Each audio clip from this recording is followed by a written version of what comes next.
우리 인생에 있어서 분명한 사실은 두 가지입니다. 하나는 지금 내가 출생해서 내가 지금 존재하고 있다는 것이고, 또 한 가지는 분명한 사실은 언젠가 나는 이 땅의 삶은 끝나고 죽어 없어진다는 것이죠. 그날이 온다는 것이죠. 그러면 중요한 문제가 뭐냐?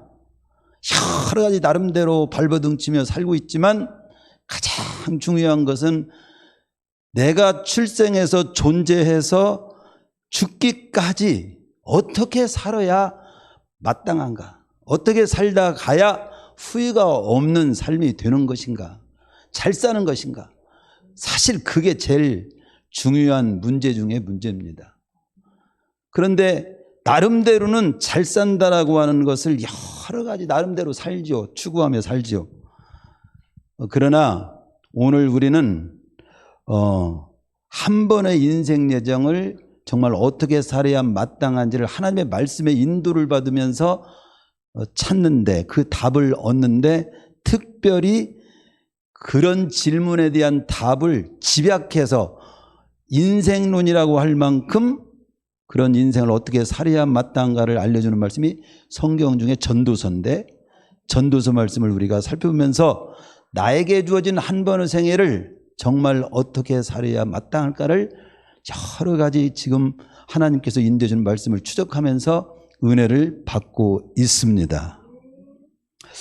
오늘은 어떤 말씀이냐면, 세상을 살아가며 때때로 설명할 수 없는 불공평한 대우를 받을 때가 있고, 남모르는 그런 억압과 학대를 받을 때가 있다 이 말입니다. 어떤 이들은 그 억압 속에서 고통받고 눈물을 흘립니다. 어떤 이들은 권력을 갖고 부당하게 타인을 억누르며 억압합니다. 학대합니다. 오늘 말씀은 이런 부당한 억압과 학대 속에 처했을 때, 눈물을 흘릴 때 누가 내 눈물을 닦아줄 수 있는가? 그리고 나는 그런 억압과 학대, 불공평한 상황 속에서 어떻게 한 번의 여정을 살아가는 동안에 그런 삶의 상황을 만났을 때 어떻게 살아야 할까? 그런 쪽에 관한 말씀을 오늘 인도받게 될 줄로 믿습니다. 오늘 말씀을 보면 그렇게 나오죠. 내가 다시 해 아래에서 행하는 모든 학대를 보았도다. 보라, 학대받는 자들의 눈물이로다. 그들에게 위로자가 없도다. 그들을 학대하는 자들의 손에는 권세가 있으나 그들에게는 위로자가 없도다.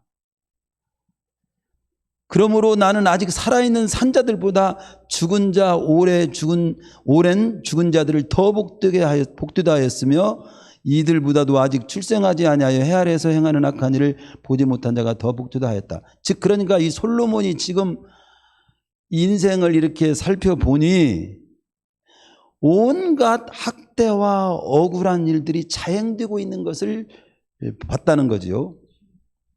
그러나 그 학대받는 자들에게 진정으로 위로한 자가 없다는 것을 또한 봤고, 그 학대받는 것은 정말 차라리 태어나지 않은 것이 더 낫다고 할 만큼 학대받고 사는 것은 정말 안 좋다는 것을 지금 말씀하고 있습니다. 아예 학대받고 사는 것보다 사느니 죽는 자가 더 행복하다고 말할 정도로 이 학대받는 모습은 안 좋다고 지금 표현하고 있습니다.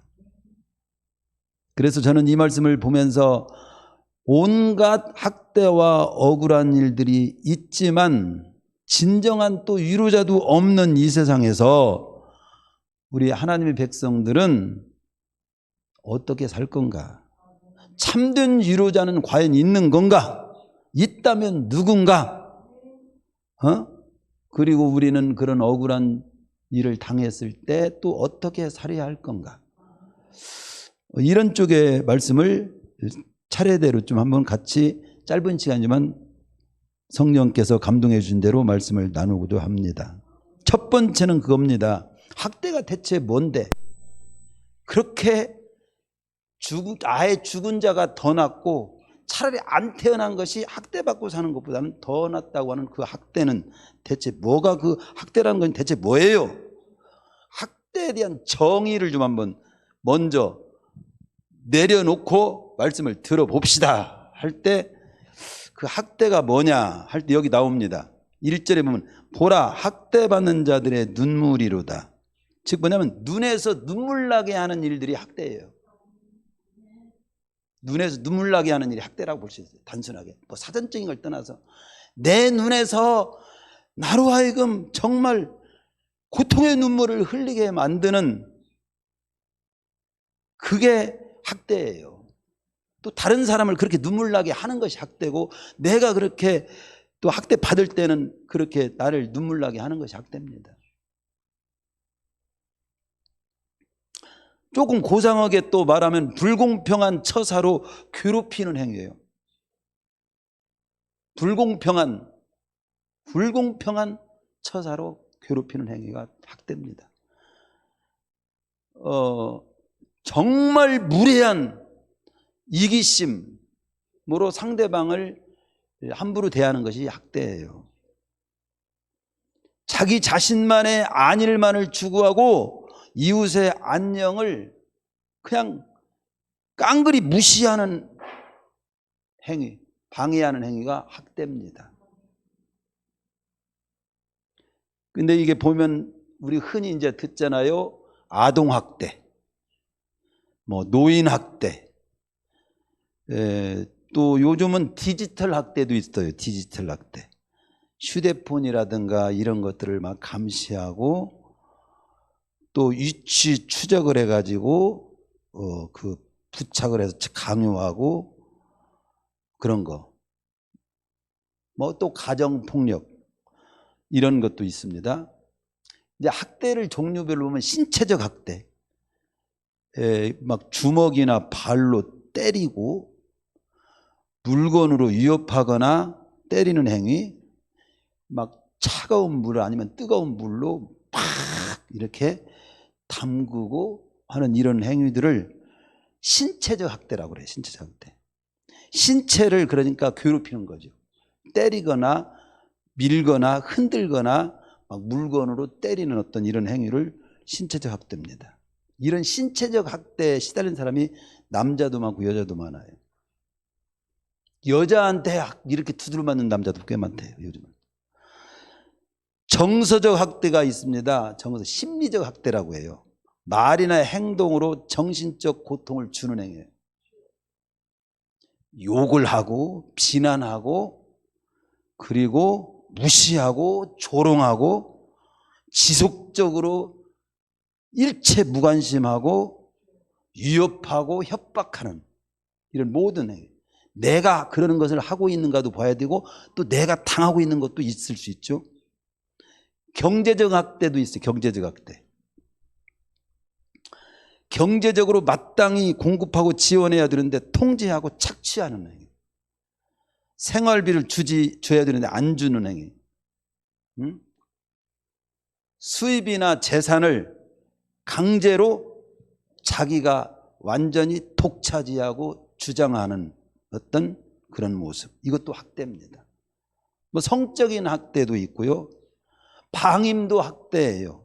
보호해야 되는데 보호하지 않고 양육해야 되는데 양육하지 않고 마땅히 고쳐줘야 되는데 의료 등 기본적인 필요와 이런 것들을 채우지 않고 무시하거나 제공하지 않는 행위. 아이라든가 노인이라든가 중증 장애인들에 대해서 이게 취급을 그렇게 할 때 이런 것들은 방임에 해당되는 학대입니다. 그러면 우리는 이 학대를 이 학대가 그런 거구나. 학대. 우리는 좀 관저동에서 선생님이 애를 갖다가 학대를 했는데 아이 죽였잖아요. 무참하게. 바로 옆 동네에서 그런 일이 있고, 바로 제가 목회하는 후배 그 교회에 성도 자녀가 다니는 학교라고 저한테 말하면서 신문에 난 것보다 더 끔찍한 학대 속에 애가 죽었다고 그렇게 얘기를 저한테 전해주더라고요. 그 솔로몬 당시도 그렇고 언제나 이 역사 속에서 이 학대는 없었던 데가 없어요. 그러니까 인생론을 다루는 이 전도서에서도 이 학대 문제를 지금 얘기하고 있는 거죠. 그러면 학대하는 자는 대체 누구냐 할 때 1절에서도 그 힌트가 나옵니다. 1절에 학대, 거기 보면은 내가 다시 다시 해 아래에서 행하는 모든 학대를 살펴봤다. 보라, 학대받는 자의 눈물을 봤다. 위로자가 없다. 그리고 거기 보면 그들을 학대하는 자들의 손에는 권세가 있으나, 있으나 그 학대받는 자에게는 위로자가 없고 학대하는 자는 권세가 있다. 즉 뭐냐면 한마디로 말한다면요, 있는 자예요. 있다고 하는 자들이 대개 학대를 할 수가 있어요. 권세가 있는 자, 지식이 있다고 하는 자, 힘이 있다고 하는 자, 돈이 있다고 하는 자, 인들이 학대하고 갑질하고 압제하고 무시하고 조롱하고 억울하게 하는 경우가 많습니다. 강한 나라가 약한 나라에게, 지금도 관세 문제, 이거 잘못하면 제가 트럼프한테 전도서로 말하면 조금 더 지나면 당신 학대야, 하나님이 가만두지 않을 거야 라고 제가 말하고 싶더라고요.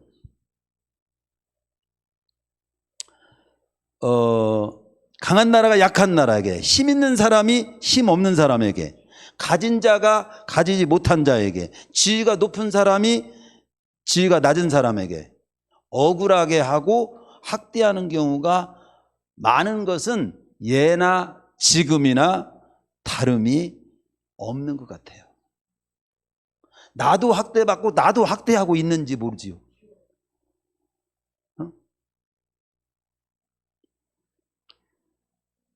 우리 주님은 그런데 이렇게 학대받을 때 친정한 위로자가 없다고 지금 얘기하잖아요. 우리 주님께서 이 부분에 대해서 언급을 하십니다. 마태복음 20장 25절에서 28절에 보면 예수님께서 제자들을 불러다가 이르시되 이방인의 그 힘 있다고 하는 권세자들, 집권자들은 그들을 임으로 주관하고 그 권세를 갖다가 막 부리는 것이 그게 큰 자고 잘난 줄로 아는데, 너희들에게 권력이 주어졌을 때 그걸로 시두르고 압제하고 큰 소리치고 권세를 막 부리는 그런 쪽으로 삶을 살지 말고 너희를 섬기는 자가 되라. 으뜸이 되고자 하는 자는 너희의 종이 되어라. 인자가 온 것은 섬김을 받으려 함이 아니라 도리어 섬기려 하고 자기 목숨을 많은 사람의 대속물로 주려 합니다. 그렇게 말씀을 합니다. 주님의 가르침은 한마디로 표현하면 그거지요. 나에게 주어진 모든 것, 즉 나에게 주어진 건강, 힘, 재능, 지식, 돈, 기술, 재산, 모든 것, 똑똑한 거, 잘난 거, 모든 거, 이걸 학대하고 다른 사람들을 짓밟고 조롱하고 이용하고 먹는데 써먹으면 안 되고 섬김을 위해서 쓰라는 거죠. 갑질하는 데 쓰지 말라는 거예요. 학대하고 업신여기는 도구로 쓰라고 주어진 것이 아니라는 겁니다. 많이 맡은 자, 높은 자리에 있는 자일수록 책임이 크고 그것을 잘 사용해야 하는 책임이 있고 또 태도는 겸손해야 된다는 거죠. 섬김의 리더십을 가지고 있는 것을 사용해야지. 섬김의 리더십은 없이 휘둘리는, 학대하고 조롱하고 무시하고 질받고 이용해 먹고 압력 넣고 이런 쪽으로 힘을 쓰면 안 된다고 우리 주님께서 말씀하셨습니다. 그래서 우리 그리스도인은 권력도 지닐 수 있고 권력도 가지십시오. 많이 똑똑하십시오. 지식도 있으십시오. 잘나십시오. 할 수 있으면 잘나십시오. 그러나 섬기기 위한 목적으로 돈도 많이 벌고 부자도 되고 높은 자도 되고 공부도 많이 하려고 해야지 다른 사람 집 받고 휘둘리고 이용해 먹고 무시하고 조롱하고 우습게 하려고 나만 잘났다고 하려고 공부하면 헛공부입니다. 잘못 공부하는 거예요.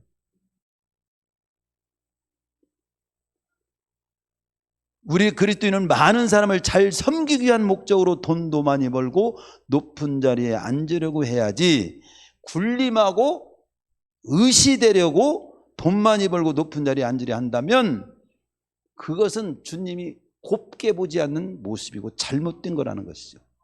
우리 흔히 그러잖아요. 있을 때 잘해라.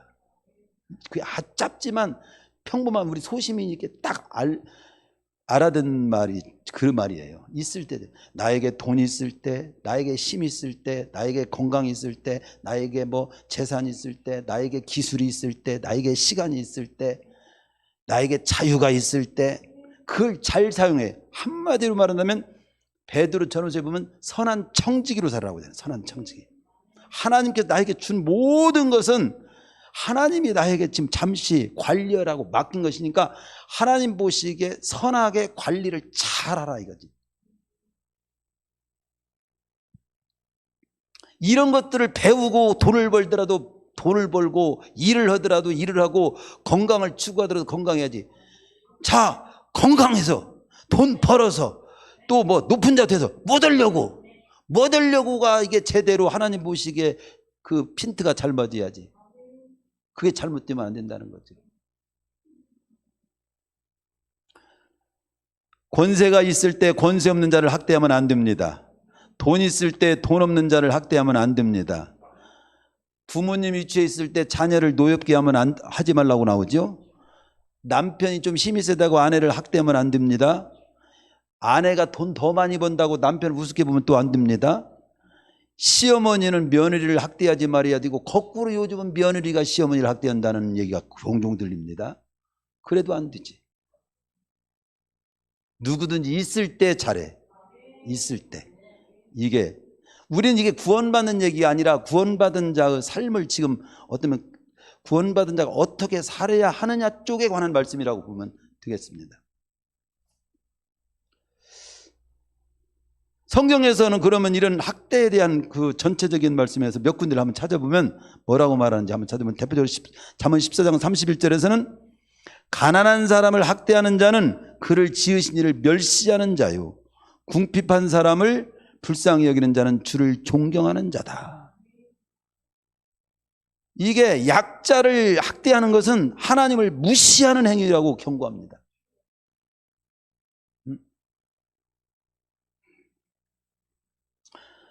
이사야 1장 17절이면 선행을 배우며 정의를 구하며 학대받는 자를 도와주며 고아를 위하여 정의를 행하며 과부를 위하여 변호하라. 이게 억눌린 자들을 돕는 것이 참된 가진 자의 또 신앙을 가진 자의 모습이 되어야 한다 이겁니다. 출애굽기에서 22장 22절 24절에 너는 과부나 고아를 해롭게 하지 말라. 네가 만일 그들을 해롭게 함으로 그들이 부르짖으면 내가 반드시 그 부르짖음을 들으리라. 그러니까 막 정말 이 괴롭고 눈물 나고 학대받는 자의 그 막 호수가 있을 때 하나님은 그 눈물을 호수를 부르짖음을 들으신다는 겁니다. 그렇게 학대하는 자를 하나님이 심판하신다는 거예요. 우리 그리스도인들은 그런 학대받는 자, 약한 자를 돕고 위로하고 그렇게 사랑하고 세워주는 자로 살아야 한다고 성경에서는 그렇게 말씀하는 거죠. 그런데 이런 말씀을 하면 저는 항상 그래요. 부자들도 탁하고 힘 있는 자도 막 우리가 공격하지만 정작 힘도 없고 부자도 아닌데 착하기나 해야 되는데 가난한 데다가 배우지도 못한 데다가 못난 데다가 악하기까지 하면 그건 아니다 이런 생각을 저는 개인적으로 해봅니다. 아니 잘났으면 잘난 것 때문에 저 교만하기라도 한다면 좀 그렇지. 잘나지도 못하는데 교만하면 진짜 못 봐줘요. 근데 우리는 제가 볼 때 잘난 쪽이 아니니까 적어도 한 가지 분명한 것은 교만하지는 말자. 네? 아니, 또 그런 면에서 우리가 학대를 받는 입장에 있을 때 우리는 어떻게 해야 하는가 쪽을 한번 생각해 보고 말씀을 마무리를 해보겠습니다. 베드로전서 5장 15절에 이런 말씀이 있어요. 너희들은 나는 너무도 괴로워요. 나를 눈물 나게 하는 사람이 너무도 많아요. 나의 속을 막 뒤집어놓은 사람도 많고, 나를 억압하는 사람이 많고, 나를 치는 사람이 많고, 나를 공격하고 조롱하는 사람이 너무 많아요. 막 이런 사람이 많아요. 그런데 그렇게 고난당하는 것도 그래요. 정말 안타깝네요. 이렇게 봐줄 수 있지만 또 한편 봐야 될 내용은 뭐냐? 베드로전서 5장 15절에 이런 말씀을 합니다. 너희 중에 누구든지 살인이나 도적이나 악행이나 남의 일을 간섭하다가 그렇게 두들려 맞고 고난받지는 말어. 그런 고생은 하지 마. 이런 말씀이 있어요. 여기에 해당이 되면 안 되지. 예? 내 자신이 잘못해가지고 윗사람으로부터 지적당하고 징계받고 고난을 당해놓고 그걸 학대라고 하면 주님도 그걸 봐주지 않는다는 거예요. 네가 맞을 짓을 했네, 이 소리 듣지 말라 이 말이죠. 이건 우리가 우리 자신에게 한번 학대하는 사람이 너무도 많아요. 못 살겠어요. 너무 괴로워요. 내 눈에서 피눈물 나게 하는 사람이 너무도 많습니다라고만 하기 전에 내 자신이 맞을 짓을 하고 학대받을 짓을, 학대라고 하는 말 자체는 거기 안 쓰겠지만 학대는 정당치 못한 방법으로 하는 거니까 고난당하는 것이 내가 잘못해서 고난당하는 일은 없도록 해야 한다. 그건 내 몫이다. 내 자신이 잘못해서 윗사람으로부터 지적당하거나 징계당하거나 고난당하거나 매맞는 일은 없도록 하고 그걸 핍박이라고 생각하고 그걸 학대라고 생각하고 박해라고 말하면 해석 잘못하는 거다 이거지. 알아들으시죠? 지금 무슨 말씀인지? 어떤 사람이 예를 들어서 교통법규에 빨간 신호등이 있는데 막 그냥 가. 교통성경이 딱지 잡았어. 띄었어. 그런데 막 억울하다고. 왜 나에게 딱지를 띄냐고. 그러면 말이 돼요, 안 돼요? 빨간 신호등을 어겼으니까 딱지를 띄고 돈을 내게 된 것이지 네 자신이 잘못한 걸 생각해야지. 이렇게 할 거 아닙니까? 그와 똑같다 이거죠. 내가 잘못해가지고 고난당한 걸 박해받는다든가 학대받는다고 하지 않기. 마음속에 그렇게 내 자신에게. 그러나 또 베드로전서 5장 10절 만일 그리스도인으로서 고난을 받을 때는 부끄러워 말고 도리어 그 이름으로 하나님께 영광을 돌리라. 즉 이게 무슨 말입니까? 믿음으로 사는 것 때문에, 하나님의 말씀 따라 사는 것 때문에 내가 주의를 지키려고 하다가 전도하려고 하다가 어려움 당할 때가 있어요. 주님 영광 위에 살려고 하다가 사명 따라 살다가 어려움 당할 때가 있어. 그러나 그런 어려움 당할 때는 또 나 못 살겠는데 믿음으로 살아도 이런 일을 당하고 교회 다닌다고 다 좋은 일도 안 생기고 오히려 전도다가 제 뺨만 맞았습니다. 내가 왜 뺨 맞는 일을 해야 합니까? 그렇게 풀어가지 말고 오히려 믿음으로 살다가 사명 따라 살다가 전도하다가 또 선하게 살다가 억울하게 매를 맞고 있으면 그런 때는 악다구 쓰지 말고 주님 생각하면서 잘 참고 하나님께 오히려 영광을 돌리면서 이겨낼 수 있는 모습도 있어야 된다.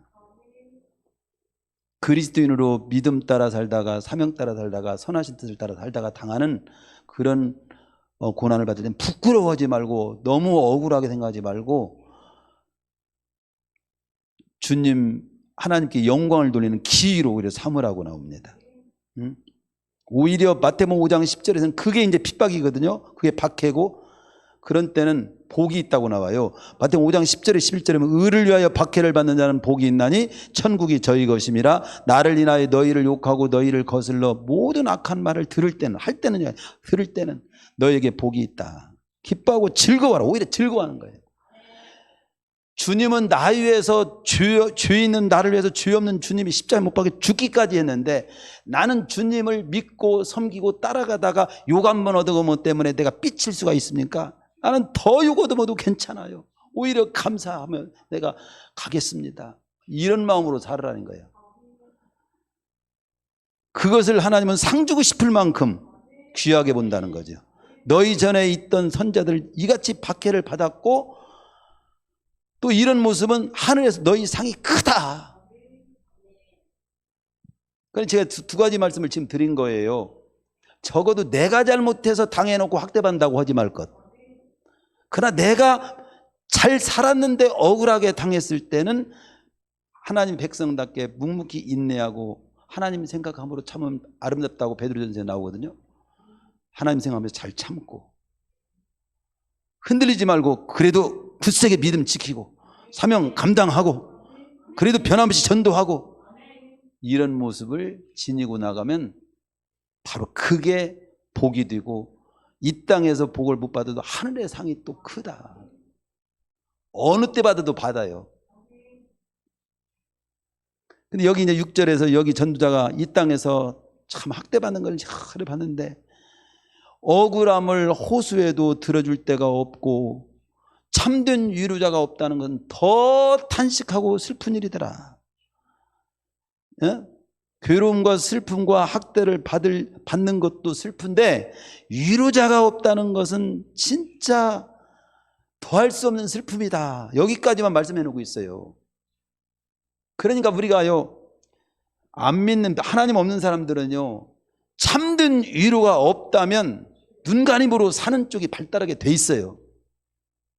할 수만 있으면 나도 싼 놈 가리고 살 거고, 내가 억울한 일을 어떻게 억울한 일을 할 수만 있으면 내가 절대 안다고, 나 한 대 때리면 두 대 때리면 살 거고, 맞는 사람은 병신이고, 이러고 살고 싶은 쪽으로 하나님이 없다면 살 수가 있습니다.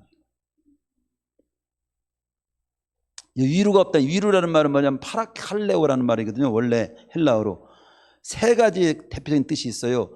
가까이서 이렇게 말해주는 거예요. 또 기원한다. 기도해 준다는지 기원해 준다. 또 훈계한다. 그런 뜻이 있어요. 그러니까 내가 억울한 일 당할 때 누가 가까이서 나를 불러주고 말해주는 사람이 없는 것이 슬픈 거고, 나를 위해서 기도해 주는 사람도 없다는 것이 슬픈 거고, 내 곁에서 나의 잘못과 그릇됨을 지적해주고 잘 타일러줄 사람이 없다는 것이 진짜 슬픈 일이다. 이런 위로자가 없는 것이 슬프다. 그래서 우리는 참된 위로를 부모님으로부터 위로도 받으려고 부모님한테 눈물을 흘리면서 다 그냥 속상한 얘기 다 하지요. 특별히 따님들은 이제 친정엄마 찾아가고 나이 양 너무 속상해요. 그놈의 서방대가 왜 만났는지 막 하면서 다 얘기하고 그러지만, 그러면 친정엄마도 옛날에는 그 집 귀신이야 오지마 이렇게 하는 아주 그냥 단호한 친정엄마도 있고, 그래 버리고 와라 내가 나하고 같이 살자 이런 사람도 요즘 많고, 여러 가지 뭐 있겠지만 어쨌든 부모님에게 뭐 그런 그 하소연도 하고, 또 자녀에게 내 속 좀 알아달라고 말도 하고, 또 사랑하는 연인에게 사랑하는 사람에게 속 얘기를 하고, 친구에게 말하고, 또 뭐 돈 같은 걸로 보상받으려고 하고 이렇게 삽니다. 그러나 성경에서는 시간이 지나고 나면 모두 다 그런 건 떠나고 사라지고 온전한 위로가 못 된다. 한마디로 전도자는 이 지상에는 참된 위로자는 없다라고 아예 결론적인 답을 얘기해 줍니다. 부분적인 위로는 좀 줄 수 있어요. 근데 온전하고 참된 위로는 없어. 이렇게 확실히 얘기해 줍니다. 그러면 참된 위로자는 없으면 당하고 살아야 합니까? 당하고만 살아야 되는 겁니까? 욥기가 대표적인 답을 줍니다. 욥기를 보면요, 온갖 고난을 다 당한 사람이잖아요. 당대 의인이라고 기록합니다. 의인인데 억울하게 당했다는 뜻 아닙니까? 어느 날 이 욥이 사탄이 시험하게 됩니다. 잃게 돼요. 자녀도 잃고 재산도 잃고 건강도 잃고. 친구들이 찾아와서 한다 위로함답시고 이렇게 말합니다. 첫 번째 찾아온 엘리바스가 욥기 4장 7절에 보면, 잘 생각해봐. 죄 없이 망한 사람은 없어. 그러니까 네가 뭔가 잘못한 것이 있을 거야. 내가 보건대 악을 밭갈고 독을 뿌리는 자는 그대로 거두는 법인데 너도 악을 뿌린 부분이 없는가 생각해봐. 욥이 네가 무엇인가 잘못을 저질렀기 때문에 이런 일을 당하는 거라고 지적을 했을 때 이 욥에게는 결론은 뭐냐면 정말 위로가 되지 못했다고 나와요. 한참 위로와 격려를 한다고 하지만 오히려 상처를 주고 마음을 더 무겁게 하는 경우가 많습니다. 심지어 결론적으로 보면 거기 가장 가까고 사랑한다고 하면 아내는 이렇게 말해요. 당신이 믿는 하나님이 살아계신다면 어떻게 당신은 누구보다도 의롭고 믿음으로 잘 사는데 자식이 이렇게 죽어나가고 재산이 한순간에 다 없어지고 도둑맞고 몸까지 병이 들어가지고 그렇게 생겼고 그러냐고, 그런 하나님을 뭐더러 믿냐고, 그런 하나님을 저주하고 떠나라고 막 오이러면서 나도 떠날 거라고 이루고 집 나갑니다. 욥기에 보면 우리가요, 믿는 사람들이 어려움 당하면요 막 그런 사람들이 많아요. 믿은데 저 집은 왜 그래? 믿는데 왜 저런 병이 들었대? 믿고 사는데 왜 저 집은 이렇게 계속 어렵대? 뭐더러 믿는가 몰라. 저 사람 속도 없어. 멍청한가 봐. 자기들이 똑똑한 줄 알아. 오후 교육 모임 잘 참석하세요. 뭐가 잘 사는 것인지를 좀 말씀을 조금 드릴 기회가 있을 겁니다. 그러니까 아내도 그렇게 당신이 믿는 하나님이 살아계시다면 어찌 이런 일이 있을 수 있습니까? 이렇게 고난을 당하도록 방치 혹은 허락하시는 하나님이라면 차라리 당신이 믿는 그 하나님을 욕하고 죽으시오. 욥기 2장 9절에 그렇게 말해요. 알 수 없는 겹치는 고난에 욥 자신마저도 위로자가 없기 때문에 자신마저도 무너질 지경에 있는 거예요. 여러분, 내 자신이 무너지면 끝나는 겁니다. 그리고 오늘 같은 말씀을 들어야 내 자신이 안 무너질 수 있어요. 다 무너져도 내 자신이 안 무너지면 다 회복시킬 수 있고 일어설 수 있을 줄로 믿습니다. 우리 성도님들이 절대 무너지면 안 됩니다. 근데 참 위로자를 알아야지요. 학대와 억울함과 알 수 없는 고난이 닥칠 때 누가 나의 진정한 위로자가 돼? 아까 그 찬양을 부른 거잖아요.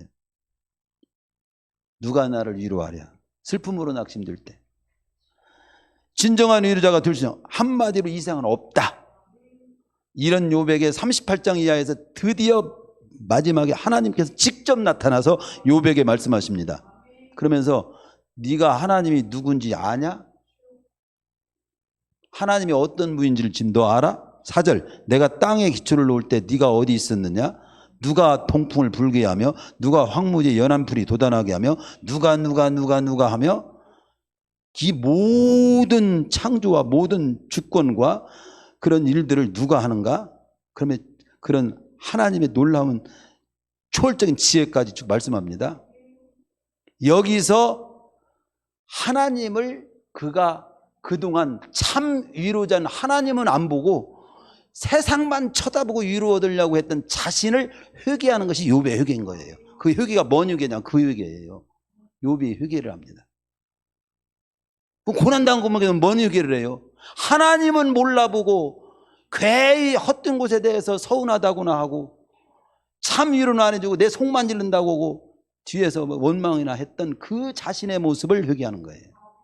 예.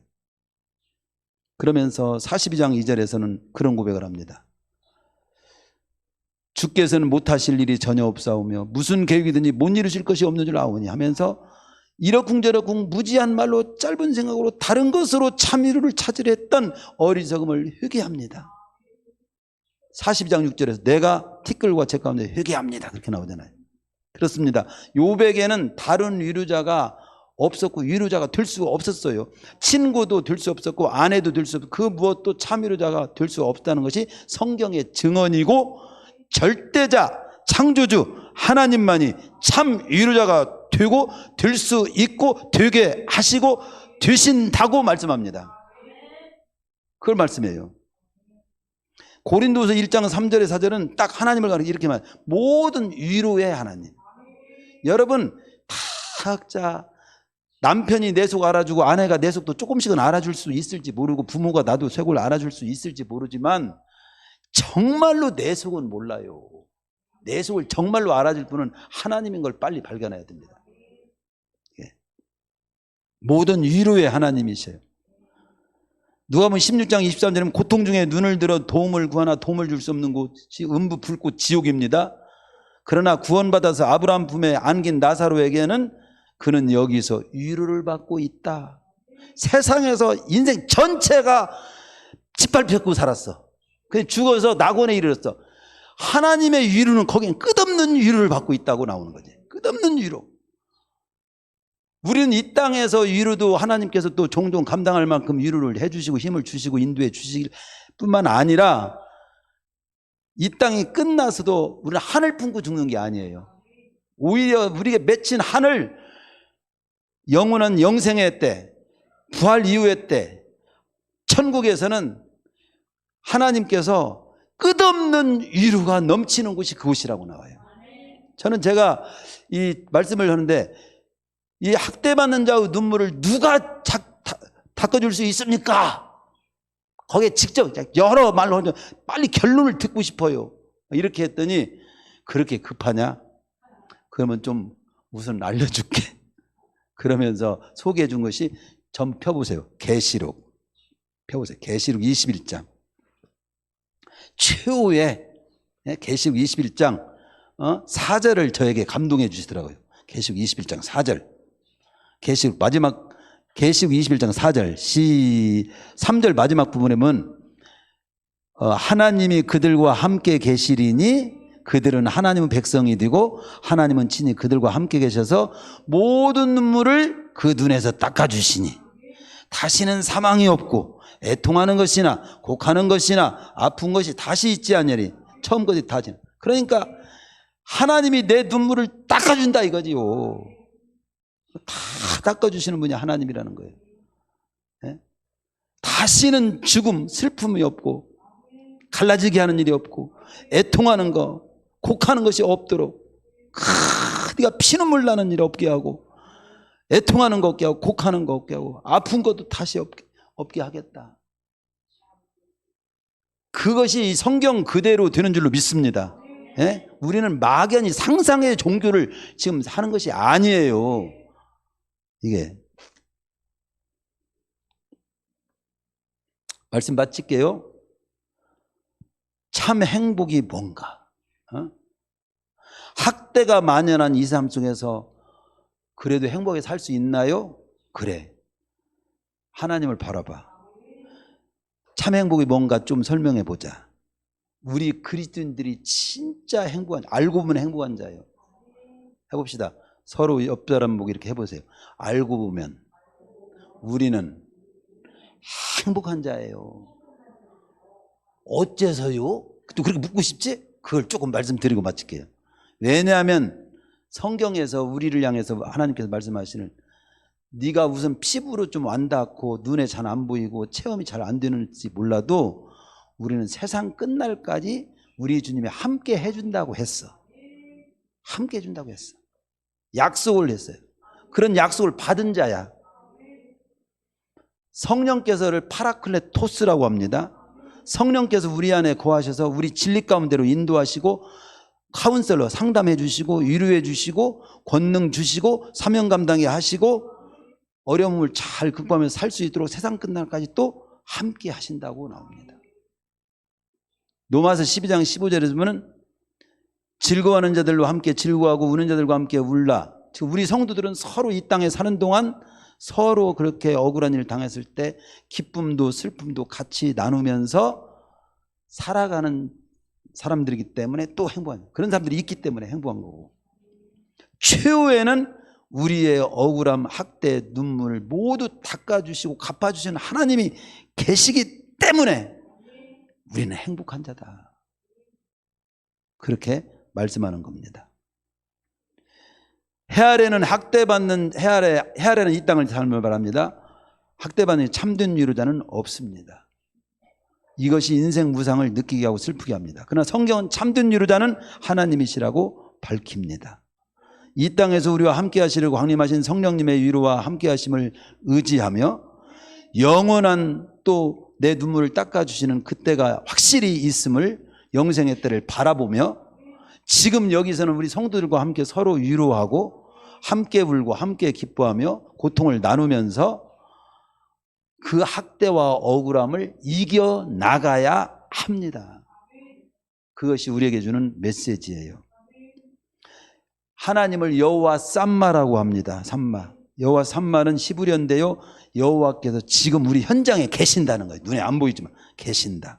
임마누엘이라고 하는 것은 우리와 함께 하신다는 뜻이에요. 여기 계시고 내 눈물 흘리는 곳을 아시고 보시고 함께 계시고 그리고 함께 해준다는 거예요. 그 하나님을 바라보세요. 그리고 나는 매 맞을 짓을 최대한 안 하고 살기를 깨어 있어야 되고, 주님 믿다가 매 맞는다면 억울하게 생각하지 말고 오히려 하나님께 영광을 돌리며 상 받을 일이 오히려 나에게 생겼다라고 더 적극적으로, 더 큰 믿음으로 그렇게 도전하며 살아가는 우리 성도님들이 될 수 있기를 축원합니다.